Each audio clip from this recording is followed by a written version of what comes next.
Well, he's not a liar all the time because he did say that his company was basically a Ponzi scheme. That was cool.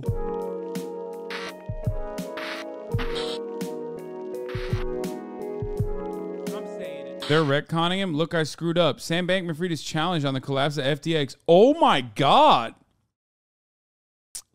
I was as truthful as I'm knowledgeable to be, the FTX founder said. Wait. These are good sentences. Wait. I was as truthful as I'm knowledgeable. He said, I've had a bad month. Wait, but is he... So they know where he is. He's... Yeah, why isn't he in jail? He's at the DealBook Summit. What is happening? Lock him up, dude. Hold him down. What are you doing? He's getting away. He's not even. He's just like, no, he's apparently. still going to events. Apparently, he's... That's awesome. God, I wish I did financial fraud. It just... Well, we did launder some... Oh, that's true. Well, you guys did, but you guys did it in the worst way because you were like criticizing others who do it and get away with it. We did it. We did actually launder the money. I know, but you did it to criticize the others who are doing it at the larger scale. You didn't do it. You were like, look how easy it is, and we're for this. Which if you had done that, maybe you'd be in a different... We haven't finished editing it. Maybe that's a better idea. Yeah. It's crazy that, like, I mean, I guess, like, once you make $1 billion, it's over. Like, the media will only cover you positively. It doesn't matter. It doesn't matter if you lose the billions. It doesn't matter if you're scamming other rich people. Like, they will turn around and still say, no, actually, he meant well. He seemed to frame his failure as his $32 billion cryptocurrency exchange, largely as a risk management problem that got out of hand. I mean, I say this all the time, but, like, crypto is fraudulent across the board. Yeah. Okay? And then people will turn around and be like, well, what about fiat currency? I'm like, yeah, no, that is also fraudulent in many of the similar ways. The only difference is that, you know, there's a state government that does a fuckload of imperialism that, like, props the entire thing up no matter what. There's, like, a state, there's, you know, there's at least, like, some manufacturing output. You know, there's things you can look to. Crypto has none of those things. However, it's pure speculative asset. However, the same issues that make the market, the financial market, or the global financialized economy a scam are the exact same reasons why this motherfucker is was doing a scam. Yeah. So that's part of the reason why I think they're defending him a little bit. Right. It's like it's still linked to the way they work. Or maybe it's just like pure nepotism. His parents are like super high up. Yeah. You know. They're like huge, like. They were like financial, and they were like financial party. I mean, they were financial regulators. He did. He $56 million. Really? Well, he donated $56 million to the Democratic Party. He openly said he was going to give the Democratic Party $1 billion, which then he realized is like illegal. You can't say that. So he had to do I meant like super PACs. Oh, then it's fine. Yeah, which of course is totally legal and not bribery. Not bribery at all. Wait, who are the losers in this? Like, who's the average like crypto person who uses FTX? I think that's the other benefit here is that, like, aside from, you know, dumbasses that put like the Ontario teachers pension in crypto, like a percentage of it, aside from those people, it's usually like literally the most annoying shitheads you've ever seen in your entire life. And then some nice people who've been duped. You know what I mean? But yeah, usually it's like the most annoying like crypto guys who are like, yeah, I'm going to make, you know, 10x the money by the end of this year by fucking, you guys are so stupid. The sad thing, it got so big in its peak that it was actually normal people as well. Like those guys that were douches convinced their parents to put money. And then they lost money. And why don't you have empathy for people who lost money instead of this weird superiority? You know why? Because you probably were in here a month ago, okay? 2 months ago, popping the fuck off. I've been talking about this shit for literally since crypto began and since it became mainstream, okay? I've been talking about how this is a fucking scam, and I had to duke it out with so many of you fucking idiots who were like, dude, no way, dude, you're so stupid. You just don't understand it. You're stupid. You just don't want people to be liberated from the shackles of capitalism. Like pro-crypto shit, but from like, you know, just the anarchist crypto bros. Oof, since it came out, then you are so stupid, lol. Oh, shut up.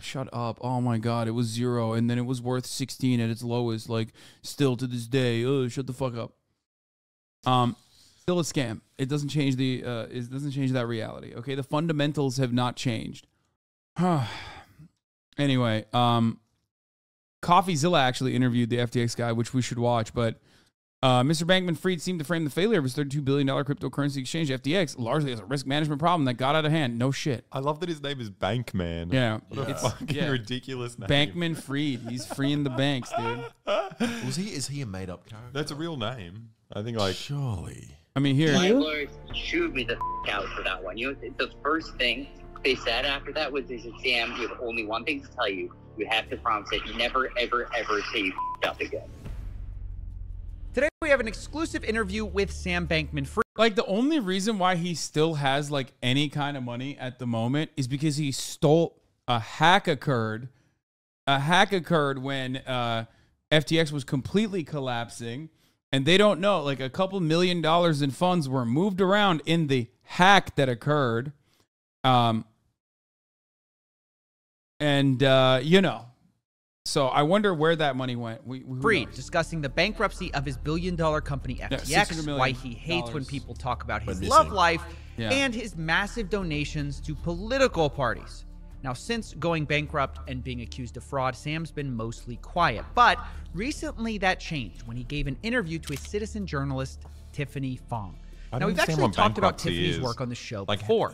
Last time she released an insider call of a different billion-dollar fraud, Celsius. This time she's talking to Sam Bankman-Fried. And since I know a lot about FTX, hopefully I can provide some context and fact-checking where needed, because Sam, he lies a lot.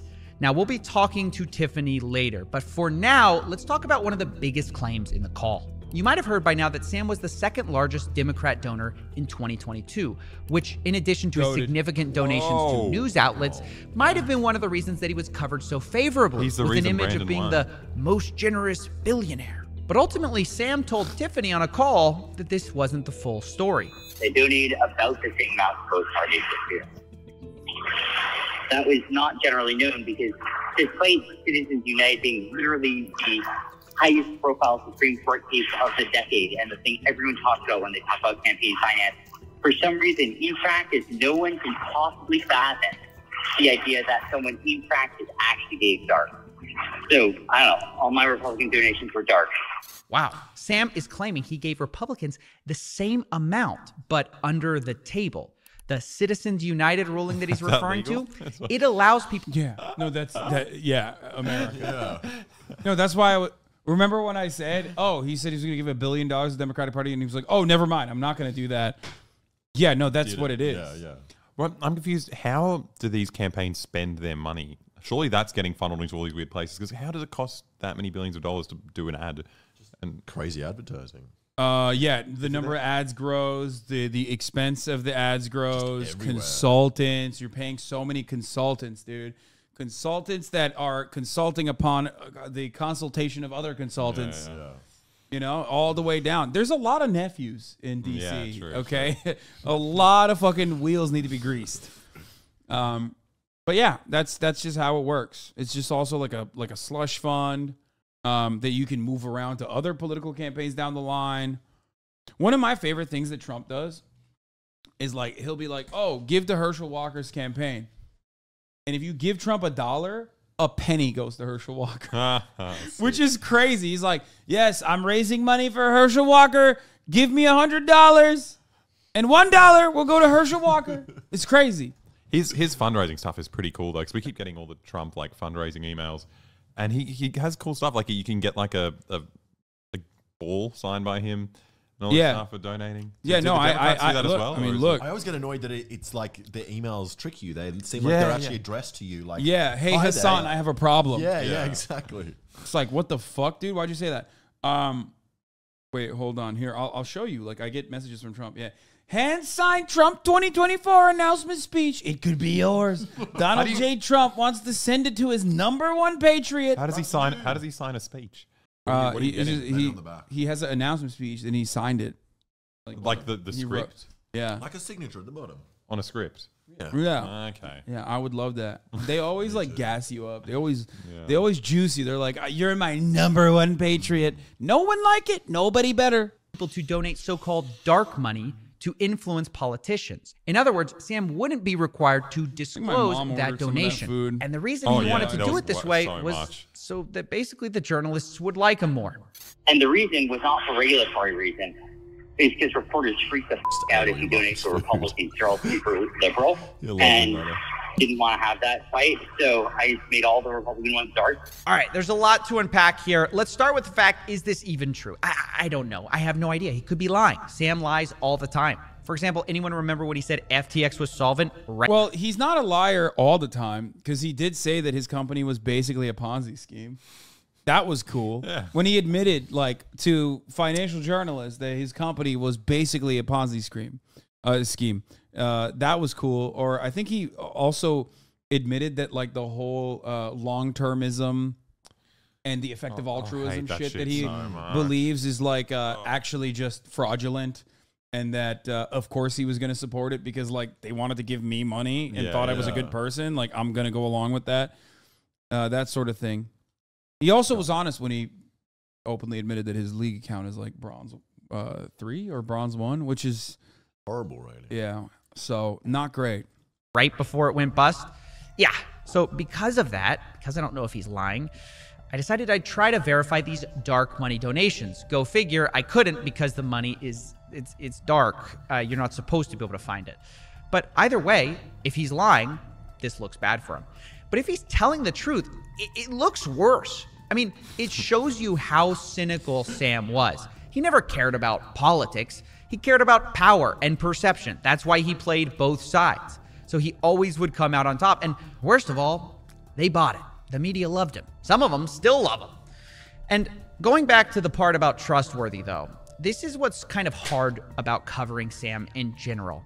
Everything has an asterisk or a question mark next to it because, unfortunately, Sam is very biased against not going to jail. He wants that to be the outcome here. So everything we talk about needs to be viewed through that lens. So for the next part of this call, I want to talk about an example of how Sam lies and obfuscates the truth, because so much of it is about trying to craft an image with Sam. Obviously, we just talked about how he tried to craft an image of being this generous billionaire, but after the FTX blow up, well, he can't be that anymore. What's the new image? Well, instead of being a fraud, the new image is a smart guy who made an embarrassing mistake. And you'll hear that in how he answers this next question, which is essentially talking about the backdoor in FTX, which was used to defraud customers. And pay attention to how he answers it. See, I mean, I feel like there was something about a backdoor that allowed you to execute commands that could alter the company's financial records without alerting others. Something like that. That this was put in place. I think that was a Reuters article, which made it seem like you secretly were moving money in the background. Huh? Wait, and this is something that I would be doing? I don't know. It kind of said that SBF put like a secret backdoor so that he was moving funds to Alameda and it was undetected. Like this was something that you put into place potentially. I mean, that's how it read on the article. Well, that's interesting. So that I can tell you is definitely not true. Okay. I don't even know how to code, is the honest, embarrassing answer. So I certainly wasn't like building some backdoor in the system. I could barely use the system. Wait, this motherfucker can't even code. I didn't hear it. I told you. They're not eating the rest of it. Yeah, we didn't realize, like, this is so much sushi. What's happening? Yeah, they just ate most of your sushi. I'm sorry. That's how these Australians are, you know? You gotta watch out for them. No, there's enough there. What do you mean? Yeah. I did not realize that this dude can't even code. That's crazy. I really got to stop being fooled by nerd-coded people. Yeah. Like, he's just so nerdy and so neurodivergent that my expectation immediately is like, oh, that's a coder guy. Yeah, like, he definitely did some coding. And I was wrong, and I apologize. Instead, he was completely useless and did nothing. Yeah, well, he didn't even have that. Like, and just employed another nerd to code. It's just and make the backdoor. Yeah. That's right. I knew this system pretty well from a user interface perspective. But I literally never opened the code. They make him look so good. So, for any of that, that's true. He does not look like that. So I certainly didn't build a backdoor in there, and I don't know exactly what they're referring to. I find this response to be so telling. because Sam is lying here while telling the truth. I mean, it is technically correct that he didn't build the backdoor in FTX for Alameda, but he wasn't even the person accused of building it, because it turns out Tiffany had misremembered the Reuters article. It wasn't Sam, it was Sam's right-hand man, Gary Wang, who was accused of building it. Now, this is obviously a simple mistake, and Sam would know what she's talking about, who she's talking about, and that Gary had built it. But instead of answering the real question, Sam uses this minor slip-up to create a loophole for himself to dodge accountability. Oh, what, I coded it? No, I didn't code it. I don't code. That's clearly a lie because I don't code at all. See? This couldn't be true because I don't code. And he frames everything as this preposterous idea while full well knowing that his partner is the guy who built it. And he uses it to dodge the part of the story where he stole money and springboards into the part where he can sell his preferred narrative. You know, that he just made an embarrassing mistake. But they try and give you the nearest neighbor to that. The like thing that is true that like most resembles that statement, which is that there was a up long, and I was wrong. I was incorrect on Alameda's balances on FTX by a fairly large number, an embarrassingly large one. And it was because of a like very poorly labeled accounting thing, which was a historical artifact of a time before when like from before FTX had bank accounts. And the result of that was basically there was a time way back yonder when people would wire money to Alameda and then ask to be credited on FTX. That just basically never got screwed up. And that was like a pretty big miss, and meant that Alameda was like substantially more leveraged than I thought it was. I don't know if that's what that comment's talking about, but that's the best thing I can, the sort of closest thing I can think. I don't know why they're not getting to the heart of the story. Did he fucking have a polycule with the Alameda chick and like the 7 other people that were living in the fucking compound or not? I need to know. And I'm sick and tired of acting like I don't need to know. Do they all look like him, or like what's the? They're all goobers for sure. They all look like a bunch of goobers. That sounds terrifying. Sounds Threesomes amazing. are scary enough, man. I can't imagine with people. Oh god. Tumblr blog link. Yeah. sorry. Wow. This is just a picture of a different person. Yeah. Wow. No, it's not. Oh, okay. It is the CEO of Alameda and his girlfriend. Oh, I'm sorry. But even then, wow, dude. Wait, what do you mean? Listen, ugly girls on top. Okay, somebody's got to ride for them. Tumblr blog link to ex-Alameda CEO explored race science and imperial Chinese harem and polyamory. I love that. That's fine. They're just like such weird nerds. Like it wasn't enough to just be like a regular conservative. They were like, let's. But he's not even a nerd. He doesn't even code. He's infiltrated this group. No, he just likes, first of all, he looks like a nerd. He does. He looks like a gigantic goober. But I think he's just like nerd. I mean, he plays League. Like, that's pretty nerdy. Someone says she's not ugly, just a massive goober. Wait, is it raining? It's kind of crazy. You guys brought fucking rain with you, I think. I don't think I've seen rain in LA yet. Yeah, I haven't either. What? Ever. It never rains out here. How does anyone survive here? Where does the water come from? Colorado. They pump it in or something? No, literally, like Colorado is part of it. If it doesn't rain much, how do they handle the water? Does it all just like flood? What do you mean? Oh, when it does rain? Yeah. Yeah. Oh, go for a swim. Yeah. The roads are shit. The infrastructure is not ready for it. Anyway. All right. Legal Eagle posted an FTX vid. Okay, I'm not going to watch another FTX vid, bro. It's kind of getting kind of boring. They don't talk about the sex ever. Go for it. This is the image Sam wants to sell you. One where he didn't steal money. He just fell prey to a mistake, a historical artifact, an accounting error. Honestly, sounds like it could happen to anyone. You forget you had that number in the spreadsheet, and oops, it turned out to be $8 billion of your customers' money. Now, he's not explicit about what this accounting error was, but I can guess based on what he said, because back in the day, FTX didn't have a bank account for customer funds, so they had customers wire money to Alameda Research, their sister company, instead of FTX, and FTX would then just credit that money to their customers' accounts. So I'm guessing Sam's explanation here is that they mislabeled those incoming funds to Alameda as Alameda's funds. and then somehow forgot that they owed those FTX people their money. It's just a number on a website somewhere. When they go out to cash it out, all of a sudden it's like, well, oh, I thought that was Alameda's money. That's the strongest defense I can maybe think of here, that, oh, we had this complicated accounting system that was confusing and we screwed up. Oopsie doopsie, we lost $8 billion. And crucially, you'll notice that Sam's explanation requires no amount of fraud or stolen money. It's just a poorly labeled account. It's an embarrassing mistake. And we even saw this end up on one of Sam's internal spreadsheets as a, quote, hidden, poorly internally labeled fiat account, which he says actually explains most of this story. Yeah, that's bullshit. Like, he did that on purpose. He left it out. He left it like that on purpose to...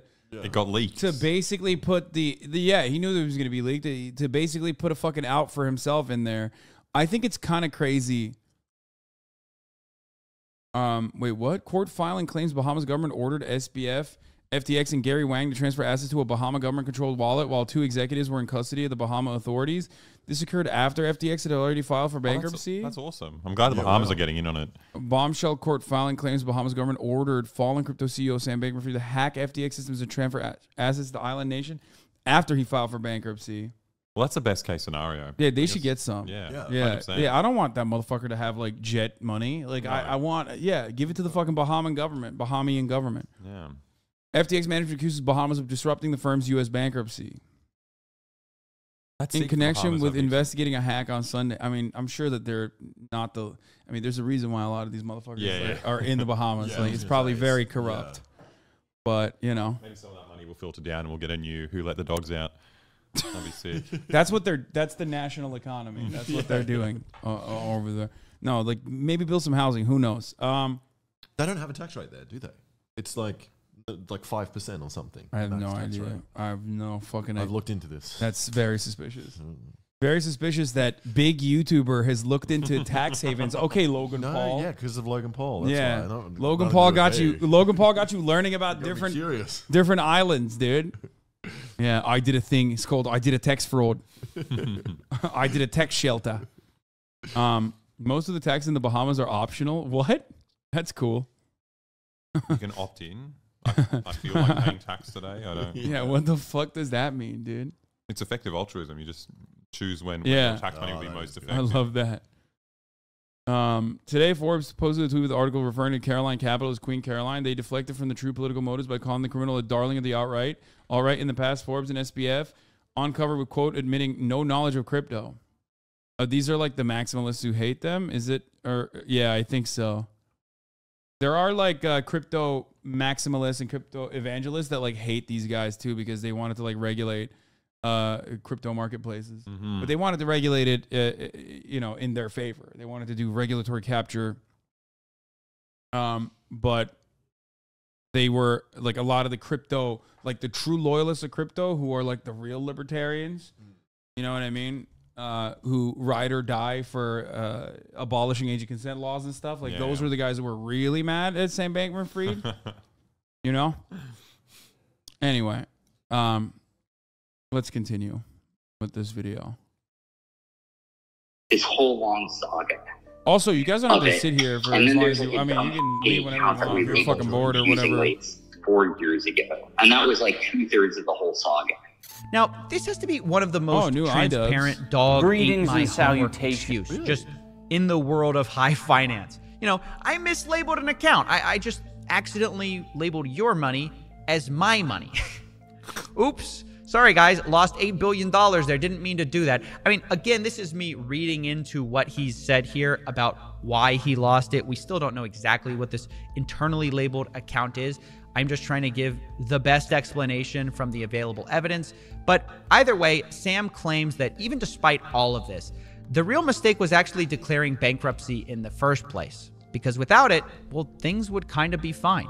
And then the saga ends, and I honest to God believe if I hadn't filed for bankruptcy, all users would be whole and withdrawals would... I told you, at the half of the hour, I'm running a 1 minute ad without fucking doing a segue. Shut the fuck up. Be on that jet right. Not that you can hear me. You can't hear me because I told you 3 minutes in the beginning and then a 1 minute in the middle of the hour. Also, a lot of you motherfuckers now are begging for the fucking Segways. It's weird. Some of you motherfuckers used to talk shit about the Segways, and now that I'm running ads with a Segway and then some without, interesting that all the motherfuckers who were talking shit about the Segways are no longer. What is this? I did a thing needs to explain this before he leaves. Oh, that was this morning. Yeah. Yeah, I mean, that shit, LA is cold, though. You're right. Real cold. I could have told you. No one told me LA gets cold. I didn't pack a single pair of long pants. Dude, you were... Every time we've been here, it's been so warm. Yeah. Yeah, at night. It's always sunny. It doesn't rain. I thought it's just nice the whole At night. time. I need Segway, so I know you're a real one. I mean, listen, dude. The quiet majority loves the ads of the hour debate, even from you. Yeah. Forgive them. It's summer in Australia right now. Oh yeah. I forgot. You guys have a weird situation down there. Yeah, we're working on it. We're trying to bring it back into the global warming, standard. baby. Yeah.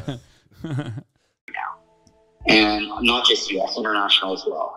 And I might still get there. We'll see. I don't know. It might happen. It might not. But 8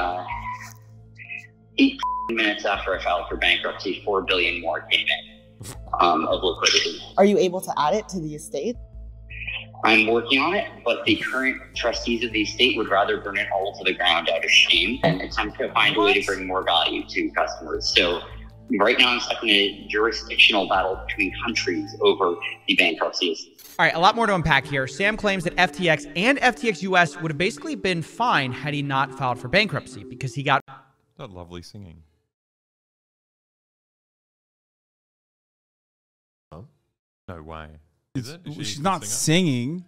She's just watching something incredibly loudly. I thought maybe she could be a great singer. Yeah. No, that's insane. That's okay, really that's good. like world class.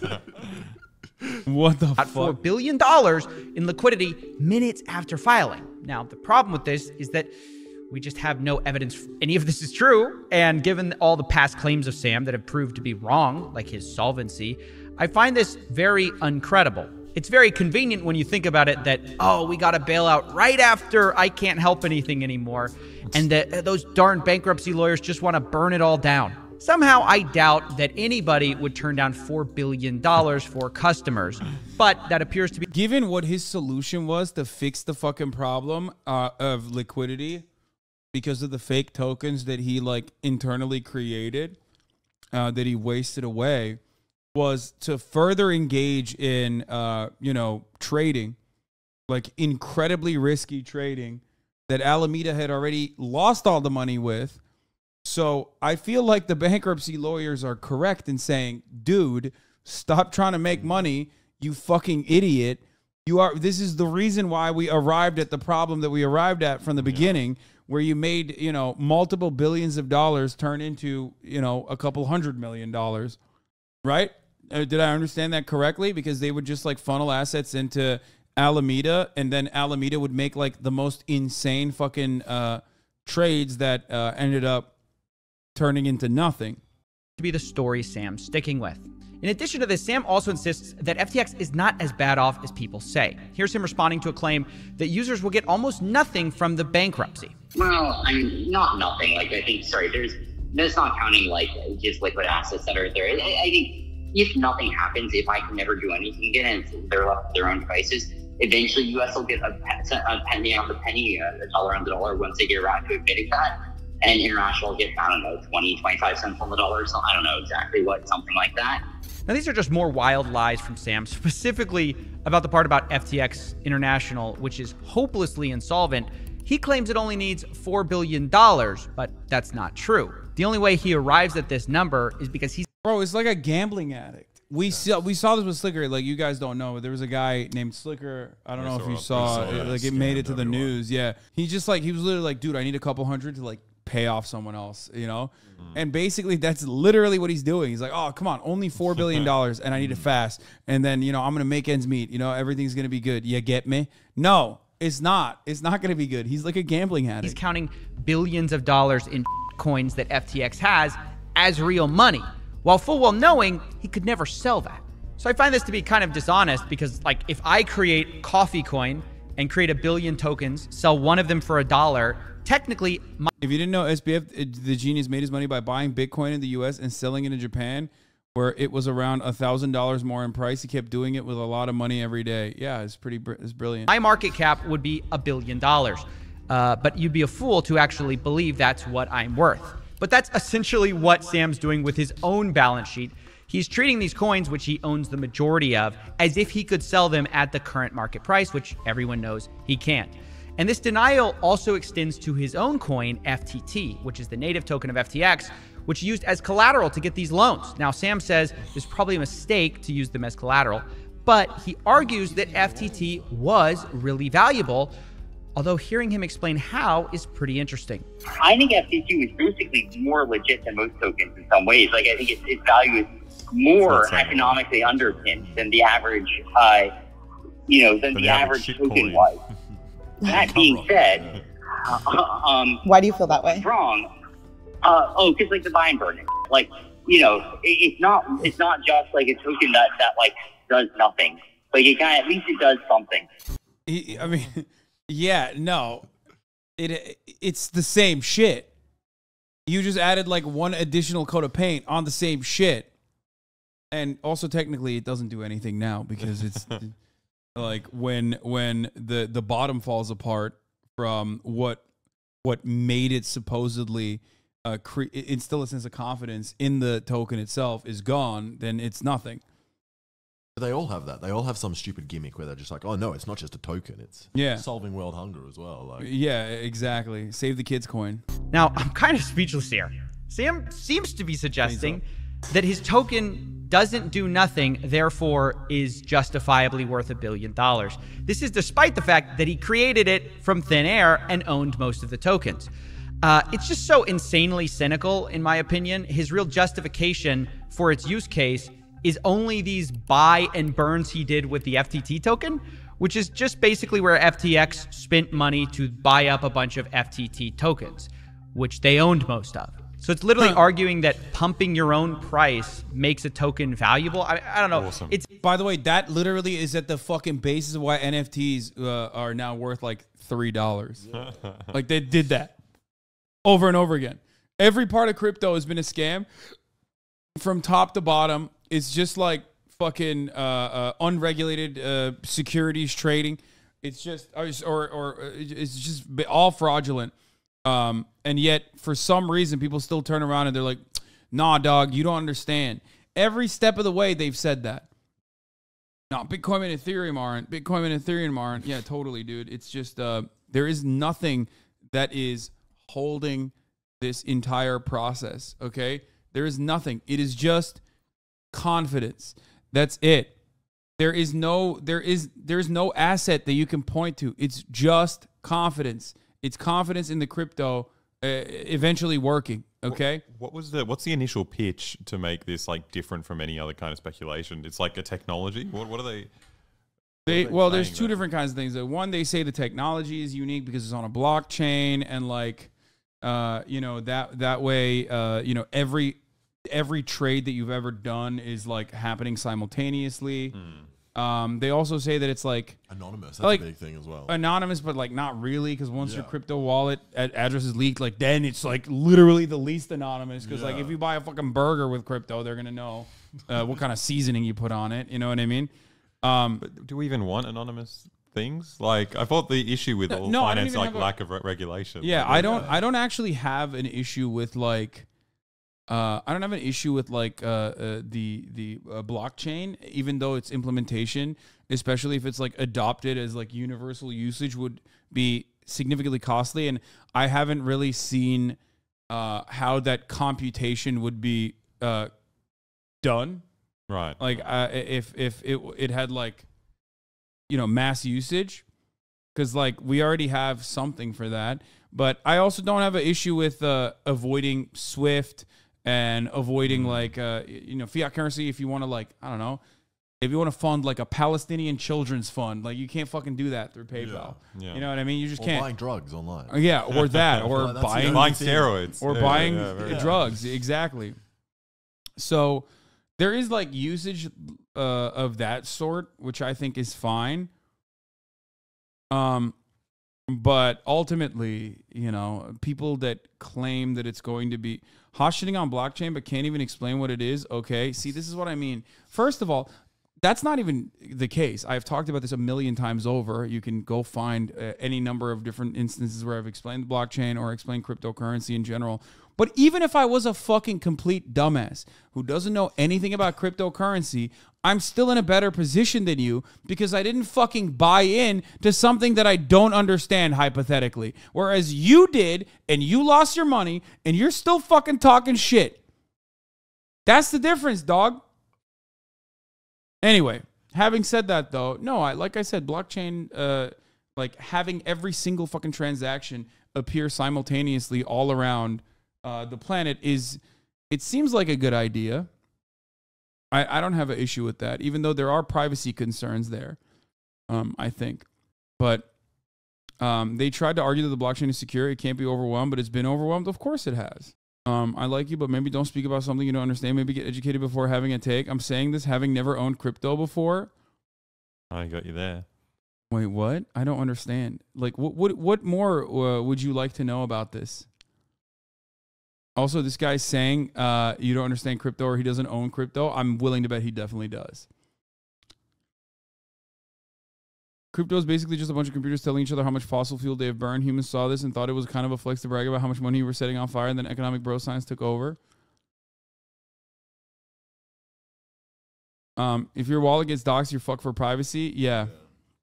That's what I mean. If your crypto wallet is leaked, you're done. Like, they can know everything. They know everything you've ever purchased. They know all your other side wallets. Like, one of the only ways to get out of cryptocurrency without having it be traced is like, what was it? Like, there's like an Eastern European, or I think a Russian service where they literally fucking plant money inside of a forest. Like, they just dig a hole inside of a forest and put like actual cash in that hole, and the expectation is like, hopefully you'll be able to access it, and hopefully it's there. You know what I mean? That's just a lucky dip. Do they give you the location? Or it's just like, yeah, no, they give you a location for it. You like, you know, get a cold wallet and store it in a bunker. No, I'm not even talking about that shit. I'm talking about like how you flip your cryptocurrency back into cash without like having it be traceable. You can't track the one who sent the crypto. That's why it's powerful. People can avoid taxes. Well, there's that too. People already avoid taxes. Like, yeah. They don't need crypto to do that. Oh, yeah. There's something called coin tumbling, which sends your money through random other wallets, so it's harder to track. Still not impossible, though. It still enters your bank account at the end of the day. Track it. So. Well, yeah. I mean, unless you get it in cash. Yeah. From the Russian forest, where it has hopefully, fingers crossed, been buried like they claimed it was. Anyway. Maybe we should do a scam. Yeah, we do a scam to prove how easy scams are. We don't actually do a scam. No, I've thought about that. There's XMR Monero, which is actually a completely private and untraceable coin. Okay. Coin tumbling is all about endpoint control. There are other assets that you can buy with crypto to wash it, though. Yes, precious metals, even stocks and bonds, depending on the way you go about it. Or one of the most common ways that people purchase things with cryptocurrency, jewelry. Yes, if you go to any jeweler in Los Angeles right now, they will have a little sign that says cryptocurrency accepted. Is that how you that's how you fucking know. This is, my $100 necklace that I bought with cryptocurrency. Yeah. Oh, God. Yeah, this was my non-taxable $100 that I wanted to hide, shelter from the government. All you've done is ask for steak, say steak. Yeah, no, he's a train fan, and he's making jokes about him, but wait, what? Perfect chatter. I like you, but maybe don't speak about something you don't understand. Okay, but like, what is the part that I don't understand? Not rich enough. I don't understand like what he is saying, what he's confused about with respect to what I don't understand about cryptocurrency.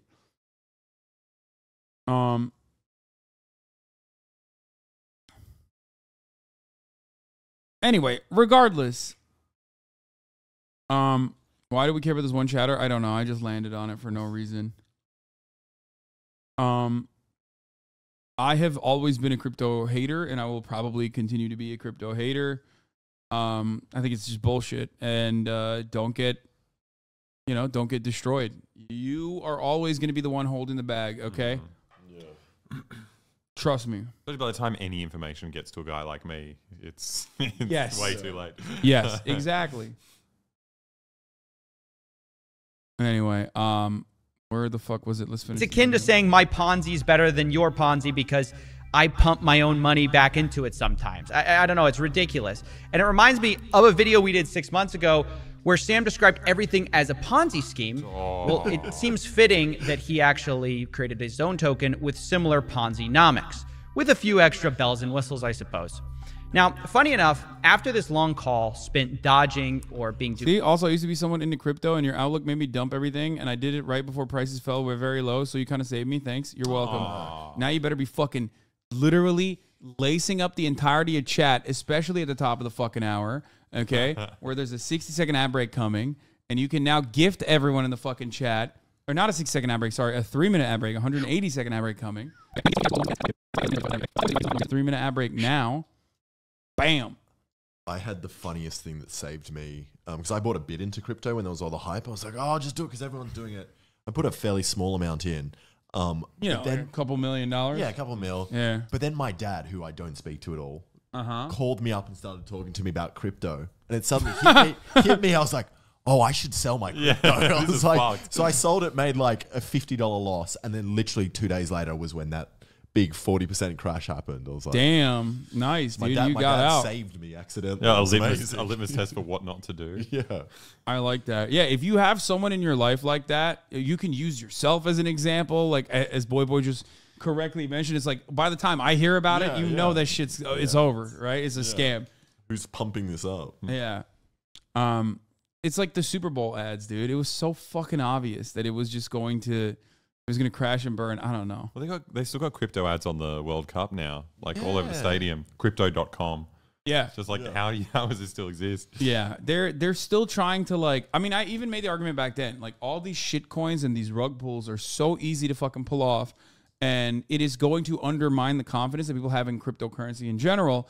And then you have one of these like most established, most legitimate exchanges that is supposed to be the legitimizing force for crypto turning into like, another Ponzi scheme. Yeah. It's like, how are you going to fucking sit there and be like, no, trust me though. This time it's different. Like, no. Bitcoin, totally different. Ethereum, totally different. It's going to work. It's going to work. Maybe eventually, guys. Duplicitous about his responsibility of fraud here. Sam complained about reporters not being interested. What's the difference between coins and stock? Both are Ponzi's. Both can work. The confidence, the centralization, and the fundamentals, I guess, to a certain degree, with one over the other, makes one at least less legitimate than the other. Okay. Also, a lot of stock is tied to actual things. Like, I mean, I don't know. Not a lot. Oh, yeah. No, if that was the case, then like stock buybacks would not be artificially pumping the stock prices. No, I do agree. Like I'm anti-stock market. Like, it's not an accident. I've talked about this plenty of fucking times. I'm so anti-crypto that I love the stock market now. Yeah. Yeah, like I just I've told you that. It's just that like there is still a stock is a little asset that's tied with a business, yes, but it does have the capacity to be overvalued for no fucking reason whatsoever. Literally, look at Tesla. Oh my God, there's no better example of, there's no better example of like stocks not being tied to something super tangible is Tesla. Okay, it's the best example you can use. It's technically a technology company, and therefore it's very different. That's why it has like. The 10x devaluation that Volkswagen has, even though like they put out so much more, they create so much more value. They make more cars, they sell more cars. 98% of their fucking fleet has not been recalled, for example. Fucking insane. It's also funny that it's kind of the same nerds that are buying the Tesla stock, the crypto people that are overinflating it because it's just all hype. They like Elon, yeah. Crypto was in its best place without it being co-opted by influencers and startups. When I could send dollars to my friends in Vietnam and shit in places that didn't have Western Union, that's the most useful shit ever, in my opinion. Yeah, to buy drugs. Yeah. That was when crypto had the most, that was peak utility. Yeah, it only works if it's like illegitimate. Yeah. And not many people are doing it. But it is funny whenever people come up to me and say, well, stocks are arbitrary. I'm like, I agree with you. Well, it's the same Biden thing. It's like, you don't like Republicans? Well. FDIC insures up to $250K in an exchange. BTC doesn't have those protections. Normies get fucked less in stock trading. Well, yeah. That's why I said there's like rules and regulations that at least to a certain degree protect consumers. And also, if the stock market falls apart, everything falls apart. If Bitcoin falls apart, then, you know, some of the early adopters made money and you got fucked. I've said this. All the good use cases for crypto do not involve a speculative asset. Yeah. Stocks are not arbitrary. They're tied to the performance of the underlying businesses. Yeah. No, totally. You're right. You're right. That's why fucking... Stocks are not arbitrary. They're totally about the performance of the business. That's why Eli Lilly's stock tanked like $8 billion in fucking one day when a fake account was like, insulin is free now. You know, and because of that performance, you know, economic meltdowns never occur. And everyone can predict them when they do occur. Everyone knows. Interested in the real story, the boring story. And he said that he's tired of getting questioned about these provocative questions, like his relationship issues. The problem is that at the end of the day, their metric is clicks. Like, that's what they need to get. And it's fine, it is what it is. But like, what it means is that like a boring story won't sell. And so they're going to be trying to ask me like the most provocative possible questions. I kind of felt like, all right, like we as a society have, in my opinion, my humble opinion, spent about enough time this week trying to figure out whether anyone in living in Albany was polyamorous. I found this answer really amusing since he's the one who's been dodging hard questions this entire time and then says no one wants to hear the real story, and also then brings up his personal life and says, why do people keep asking about my personal life? Like, wait a second. Dog, because I want to know if you guys are fucking bumping uglies, okay? That's why I want to know. I want to know. And now it's in, like, the public's interest to know as well. Now that he's, like, did fraudulent activity that fucked over, like, millions of people potentially, like, now it's in the public interest. Yeah. So, like, I want to know what kind of weird, gross, nerdy sex stuff you guys did in the fucking polycule. I want to see photos. I want to see That messages. is the most annoying thing about the lack of accountability, is that we can't get any of this footage or photos. Yeah, I just want to know what kind of weird shit that they were into. You know what I mean? Like, what... They were doing weird stuff. They were, you know, milk pumps, probably. You know, I assume. Milk pumps on your titties. Oh, yeah. Milk pumps on the titties, milk pumps on the cock. Sick. That sort of thing. That's what I want to know. You just brought that up. So I find it really weird to be complaining about nobody wanting the real story. And Mastodon 94, all of your easy generalization just proves how ignorant you are. You don't understand the first thing about polycules in the Bahamas. Okay? Wow. Milk pumps? That's elementary. Okay? Nobody uses milk pumps anymore. This is not 1998. Okay, what's next? Are you going to talk about, you know, shocking people's nipples or wax play? We don't do that anymore. The polycules have advanced, okay?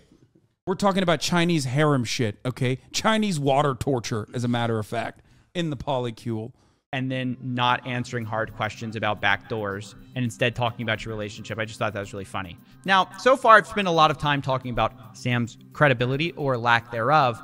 But to me, this all begs the question, what can we learn from Sam, who's so calculated, who's so intent on building this reputation or this image of himself? And he just isn't a reliable narrator. And I think the only honest answer is that we can see how flawed and warped his reality really is. Because in Sam's world, he's still the good guy. He just made an honest mistake, an embarrassing mistake, sure, but an honest one. It's the lawyers who screwed him, who want to burn things to the ground. He's standing on the sidelines with $4 billion that no one's seen, ready to put it all in to save everyone. If you only let him sell you his Ponzi tokens on the way out, it'll all be fine. But we know the truth. Things are not fine at FTX. Reality has finally barged its way into the Bahamas, and it's taking hold. So I want to wrap this up by speaking to the person who's responsible for this interview, Tiffany Fong. I wanted to ask how she even got this interview, since so few people have been able to speak to Sam. I was surprised that he was willing to chat with me too. I'm not a traditional journalist or a reporter. I literally only started posting about crypto at the end of June because I lost a lot of money to Celsius Network. So I mostly started posting on Twitter and YouTube just to vent. But a few months into posting, I mean, yeah, I was going to say, I can guess why. Celsius employees started sending me leaked information, like leaked files and leaked audio. One of which was a leaked internal all-hands meeting that I posted on September 13th to the public. And I think you actually briefly covered that in one of your videos. But Sam Bankman-Fried started following me that day. So we had a couple of brief friendly exchanges on Twitter. A couple of them I think are actually public. So our DMs were already open when FTX filed for bankruptcy on November 11th. So I just figured I would shoot my shot and see if he'd be willing to chat with me. I really was not expecting a response from him, but a few days later on November 16th, he said he'd be happy to chat. And he Bro, this dude literally, oh my God, this dude is like, people are like, where the fuck is he? And he's like, let me DM this lady who who lost a lot of money in Celsius. That's probably part of the reason where he's like, oh, okay, she's like a bit of a sucker for crypto stuff. So you know, she might be a mark. $1 billion. Yeah. Actually suggested a voice chat. So that's how all this came about. And it's all still kind of shocking to me as well. That's so crazy because 90% of chat with the response, the immediate response they had about her, would probably literally do the same thing as Sam Bankman-Fried. It's so obvious, dude. Look at you guys. Conduct yourselves differently, chat. Holy shit.